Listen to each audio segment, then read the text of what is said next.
Hi, welcome to the Creare Marketing Podcast. I'm so excited for it to be our first episode.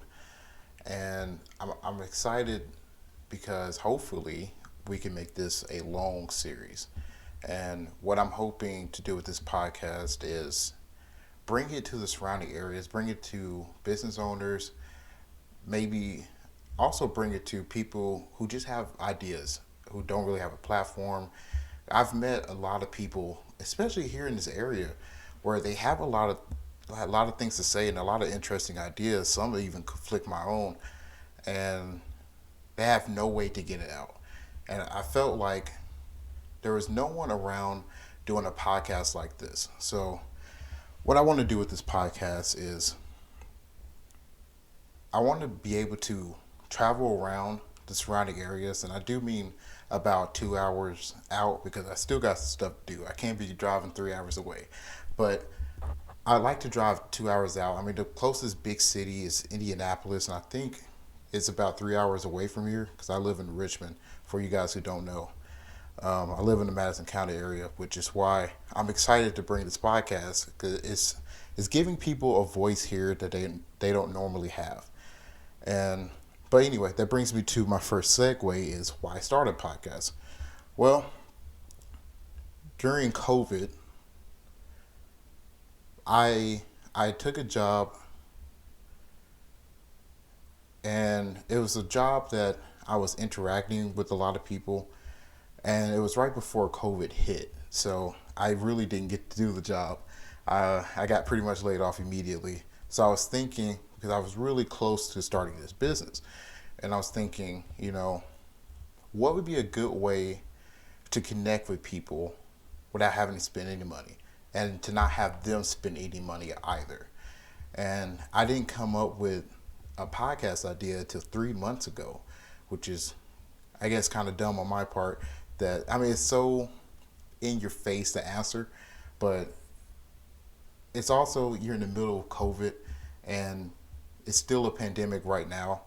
But it seems like people are more open. If you take safety precautions, it should be okay. So I started the business 3 months ago, and it's the economy hasn't really reopened yet. So I was thinking, okay, what's a good way to connect with people right now? What's a good way to talk to people right now?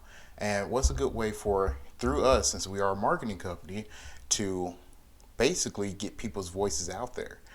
And I was like, podcast. Now, I didn't want it to be I wanted it to be convenient. I wanted it to be something people can just do with no problem. And it's the best way to do it is not to inconvenience people. So I was like, well, I'll inconvenience myself because it's no problem for me. I will drive to wherever, and I will set up my podcast equipment and I will talk to people. So, but anyway, that segues to what can you do to be on the podcast? Well, it's simple. You can just send us a message to our Facebook page. Call me. My number is it's posted everywhere. If you have one of our business cards, it's posted on that. If you're on our page, it's posted on that. Instagram, wherever you could find us. Messages on Facebook, you can do that, no problem. I will respond as soon as I see it, and we can schedule a day where we can set up a podcast, a meeting place, and we could go ahead and record, and I will post it. Of course, they come every Wednesday, so I can record 5 in a day, and they'll still be posted every Wednesday, unless I just have so many that I can just go ahead and speed up the process. So that's the plan with the podcast. I'm excited. Well, let me break down some details. So the details for the podcast, it's not going to cost you any money. It's not going to cost anyone any money. I've already spent all the money for the equipment. That's no problem. The only thing it's going to cost is your time. And not that you have to drive anywhere. I will drive there for you. So it's something that's easily accessible. There's too many things that aren't accessible and inclusive for everyone, and this is one of the things I wanted to do with it. So it's going to be an offshot of our business that's not going to cost anyone any money to join. It's not going to entice people to do anything. It's just something I'm excited to do. I like to talk to people. I like to connect with people. I like to pick their brain, and I like to I like to see what they're thinking. And if I could do something I really enjoy and it be through the business, I will. And this is one of them. And I'm super excited to do that. So I want to get into, because a lot of people don't really know backstories of business owners. And it's really funny because I'm 22. So I walk in to a lot of meetings and a lot of job sites, and they're expecting me to be 35, and I walk in and I'm 22, but I don't look 22. So they they ask me, they're like, hey, what is your age? They're like, what are you, 27, 28? And I'm like, I'm 22. They're like, oh, you're just a baby. And I'm like, not a baby, but, I am young. But anyway, so life before the business. So I I was living in a small place called Fulton, Kentucky. Most people have no idea where that is. If you do, congratulations. Most people don't. But if you know where Paducah, Kentucky is, it's about 45 minutes away from Paducah. It's not super far, but that's like our next biggest city. If you go there, you could just walk right across the state line and be in Tennessee.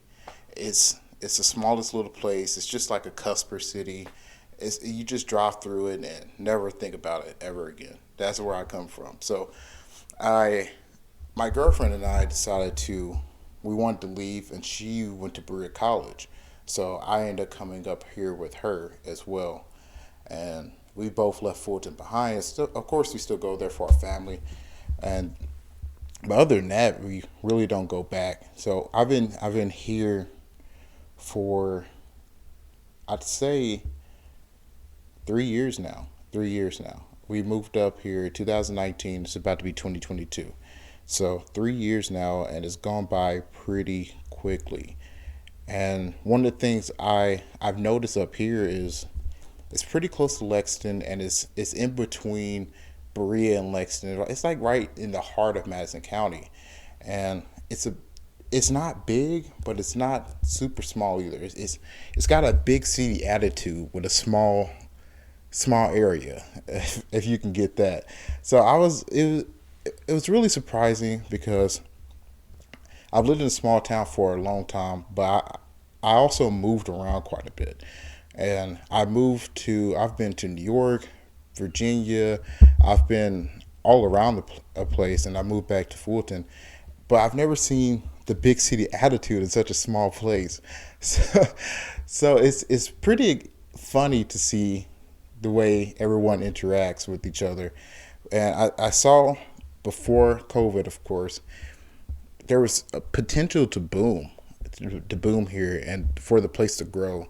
And I mean grow big enough to where it consumes Berea as well, where you have to think about um, it actually becoming some city, just Richmond and Berea combined. That's the way it seemed like to me, especially when I talked to some people. They were talking about not too long ago. Um, Richmond was a small town. Everyone knew everyone, and that's like how Fulton is. But Fulton's not going to grow like that. I think Richmond's around 40,000 people now, and that's you don't see that type of growth everywhere. So I was like, man, there's some nice business opportunities here where you can get ahead and support people and really help employ people so the place can continue to grow. So for me, I was working at the time. I've worked at a couple of different factories, and I work for a MS right now. And but it really didn't hit me that I could start a business here until um, it's funny. It's right in the middle of COVID. I was like, I could really start a business here.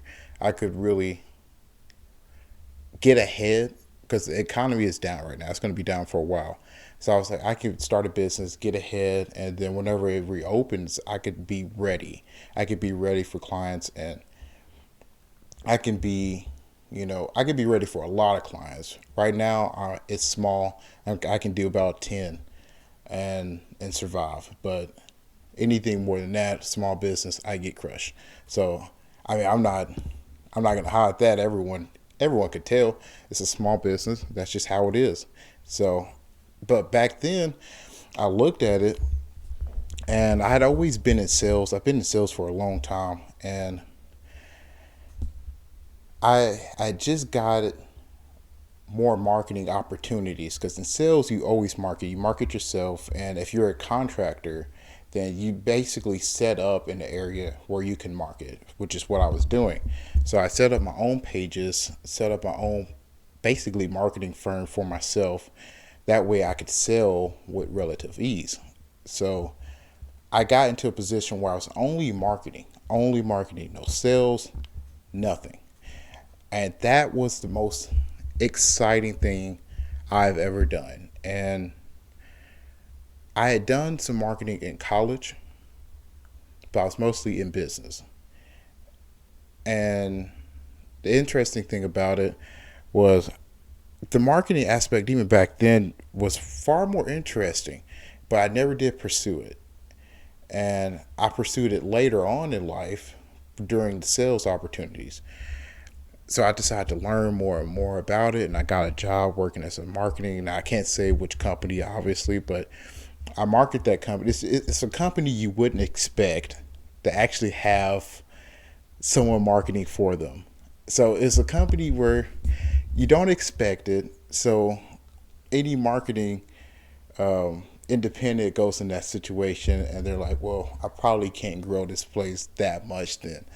I went into it excited, and I was like, in the middle of COVID, I wanted to update them. I wanted to push them in a different direction because things had just got shaken up so much. And so you combine that with the fact that it's not a place you expect for a marketing person to be, and then they get hit by COVID. So now you have to figure out more tactics to grow the company. So I walked in that situation, and I brought them new ideas that didn't entirely mean getting in front of people all the time. And any marketer knows that event marketing, event management, well, they're two different things, but it's one of the big points that you need to hit for a business. Because getting out in front of your customers and consumers and showing them what you can do and showing them, your faces, them getting to know you, which is a big part of it. And especially for local business owners, it's a big part. But you couldn't do any of that because of regulations. So I brought them a new opportunity to, hey, let's market through digitally. Let's try digital. No one in this company is doing any digital marketing. Let's try that out. Let's see how that works. And I grew them within 4 months from 200 followers to 1,000. And it was the most exhilarating thing. They had some people come in and say, hey, we saw what you said online and we thought about it, and we're here to buy. And they didn't have that before. And it was really, really interesting and really gratifying to see that the work you put in paid off. Because whenever you're doing work like this, you never really know when it's going to boom. Of course, you have data, you have perception, and if you're like me, then you have a whole bunch of host of things you could use, tools you can use to figure out exactly what will boom and won't. And you think that but you don't really know what people will get into. And that's the exciting part, is you could fine tune it to a comb, but some things will just blow up more than others. And that was exciting to see whenever I worked there. And I was like, I could do this as a firm with no restrictions whatsoever. I can do whatever I want within, of course, my clients' boundaries, of course, but I can do whatever I want to really push someone in the right direction, a business in the right direction. And I was like, okay, I can start a company.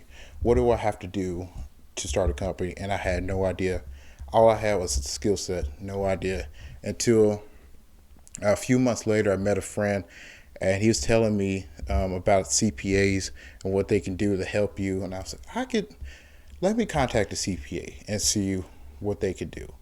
And I contacted a few, had a few meetings, and the one I went ahead and settled on was Kraft Weiniger because they offered the best price and the best deal, and they were super nice, and they walked me through the process, and it's like, I'm going to get it done for you, and he got it done quickly, and then I was up and running so so much faster than I thought I would be.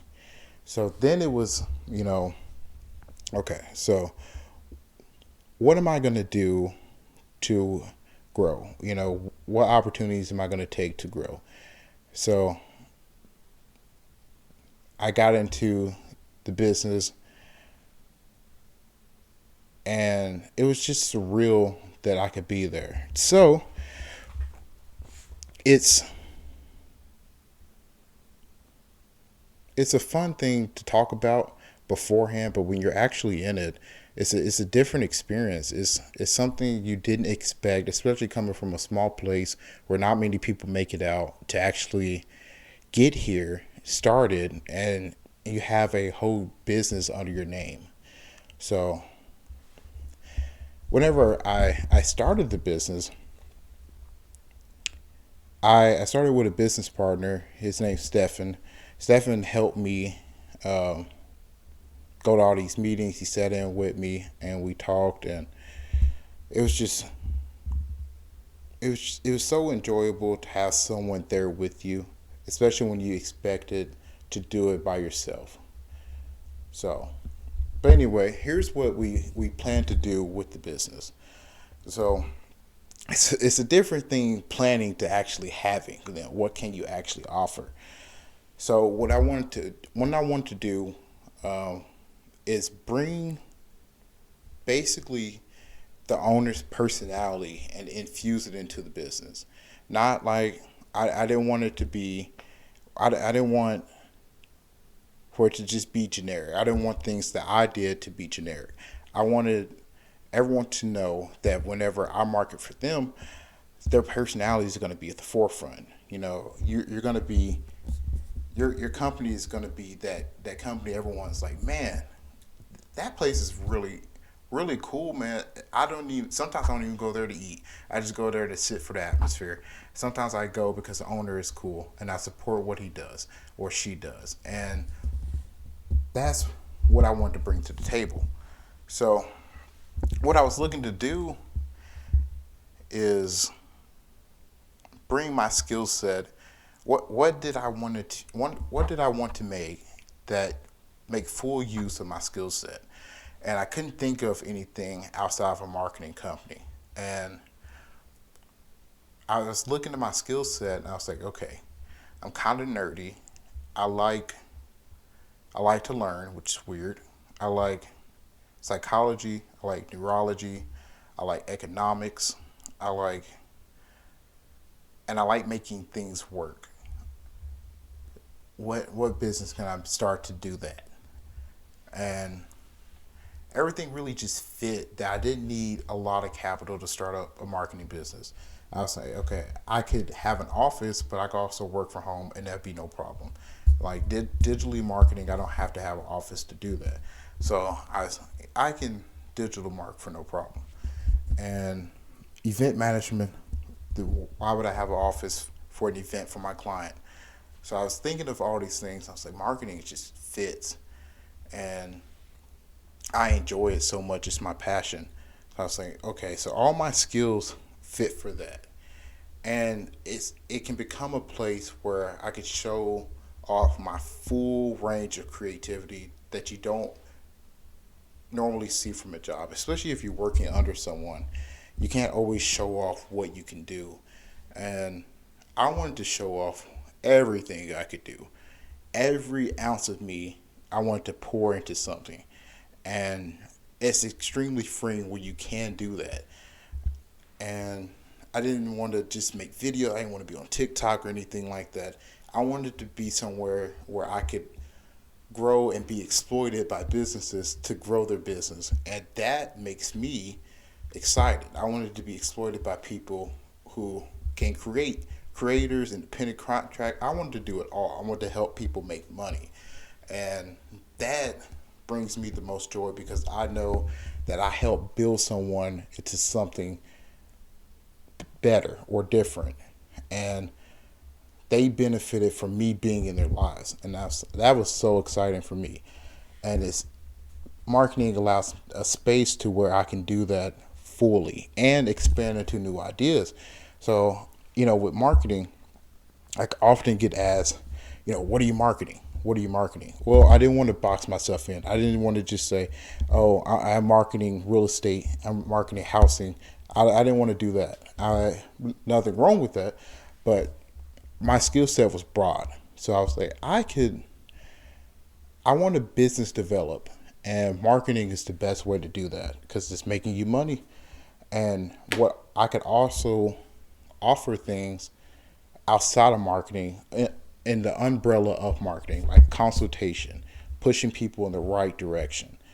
And when you're able to market for the company that you're pushing in the right direction, then what's better than that? So for me, it's marketing and it's also business development because I want to build on a strong foundation that people already set, or help them lay a strong foundation and then help them brick by brick until they have a lot of bricks in their house. And to me, that would be exciting because those people will never forget. I will always be a part of that business. And whenever I grow my company, then we'll be able to do that everywhere. And it just makes for a better economy when you have people that can build on top of businesses, push businesses in the right direction. I mean, that only helps everyone. And I was like, it's my duty. I have a skill set I could push. So why am I not pushing? So I decided to. And that's where I'm at now is how many services can I offer until I break myself? and and I enjoy pushing myself to the limit. So I was like, okay, digital marketing, event management, consultation, um, content writing, data analysis. I mean, the whole slew. And then in the future, I wanted to offer interior designing, which people look at me sideways when I say that. But think of the way if you're marketing a company and there's a certain image they want, then when people walk through the door, you get to project that image onto them with interior designing. So how is that not considered marketing? How is that not considered business development? Because every step of the way for you to connect with your customer matters. It matters strongly. So every company needs a strong brand or a brand that represents them. So interior designing for me, that was just natural to add it to the whole business development marketing thing. So let me go ahead and add that. And not even just 2 hours ago, I was like, well, I'm about to start this podcast. Why don't I just add media? Because media for the companies that you're marketing and trying to develop, everyone needs media. So let me add that to my list of services. So I'm going down the line. I'm adding like 50. I have 15 services, and I'm like, this is what I always wanted to be useful, to be a tool that could really make a difference. And here I am now, being a tool. So being called a tool isn't the best thing, but being a tool is. So the last thing I want to talk about is, because I brought this up a few times, is how do I see the economy right now? And how does that affect me? And how does that affect owners I've talked to? It's not great, but it's going to get better. The biggest problem I've seen lately is supply chain. And if you haven't heard about what's going on in the supply chain, basically everything's backed up. But it's been backing up for years. COVID just crashed everything. Everything. I mean, you feel it with the microchips, but really it affects every company in different ways. I mean, you look at the price. Restaurant owners talk about the price of chicken wings. And when you buy them, you're only getting charged maybe $1 more when they have to pay 100 more for a bag of chicken wings, and it's crazy. But I mean, but economy, it goes through these fluctuations anyway, where it's rise, crash, and that's going to happen in a free market. The only problem is we've been heading towards crash anyway, but it wasn't supposed to happen yet.